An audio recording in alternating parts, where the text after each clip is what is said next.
A very critical skill you need to develop if you want to improve yourself is the ability to constrain yourself. This is a very critical meta skill. Now, what does it mean to constrain yourself?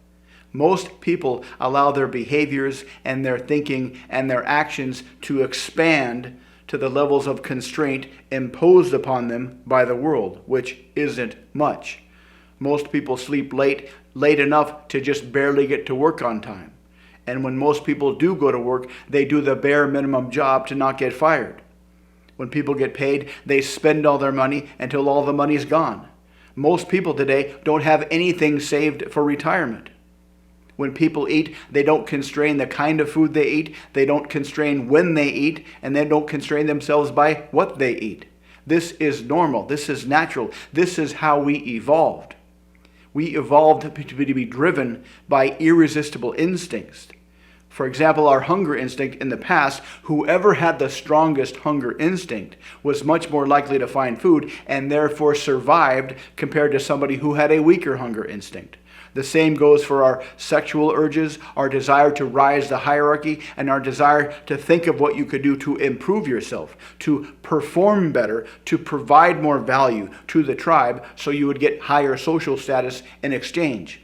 But today, the constraints of the world are not nearly as restrictive as they used to be back in the day, which means you need to constrain yourself if you want to live a life better than average. Most people can't do this. This is very difficult. 2/3 of people fail the Milgram test, the Milgram experiment. They obey the authority figure and they harm another person simply because the authority figure tells them to do that, which means that 2/3 of people cannot resist the authority instinct. 2/3 of people fail the Asch conformity test. The Asch conformity test sees how much people follow the crowd. And 2/3 of people follow the crowd. They can't ignore the social proof instinct, even though they know it's the wrong thing to do. In Western society, 2/3 of people are either overweight or obese, which means 2/3 of people cannot resist their hunger instinct. 2/3 of people cannot resist the authority instinct.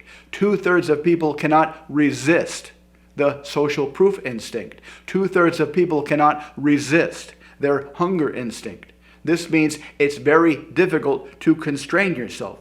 But if you want to live a life better than average, this is what you must do. So how do you do this? How do you come up with self-imposed constraints that you can obey so you can build a life better than average? Well, the first step is to game out your life in the future about a year or so and figure out the kind of life you'd like to have that can only be created if you change your behaviors today. So start off with a year from now and then game out each day and what kind of behaviors would you need to do every day to build that life? What kind of behaviors would you need on a day-to-day basis to lead to this better life? What kind of skills would you need to practice? What kind of daily activities would you need to do? What kind of thinking would you need to practice?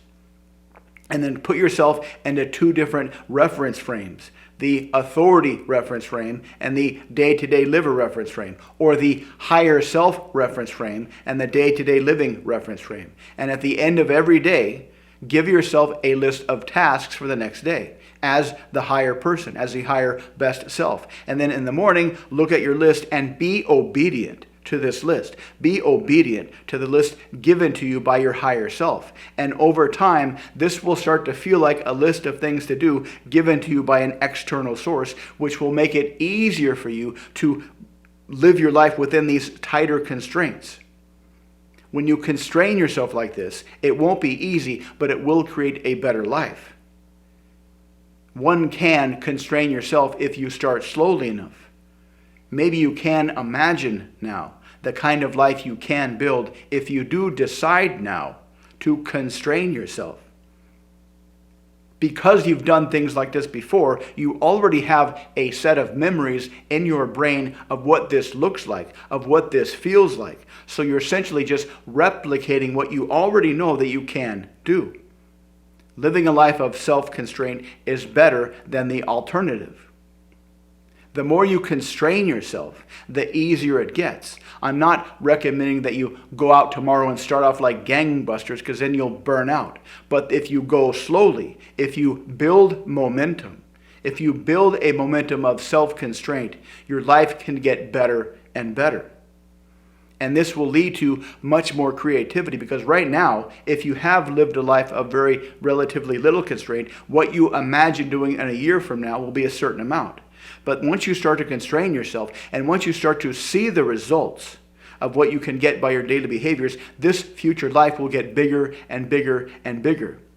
Self-constraint is the one thing that will transform your life the most.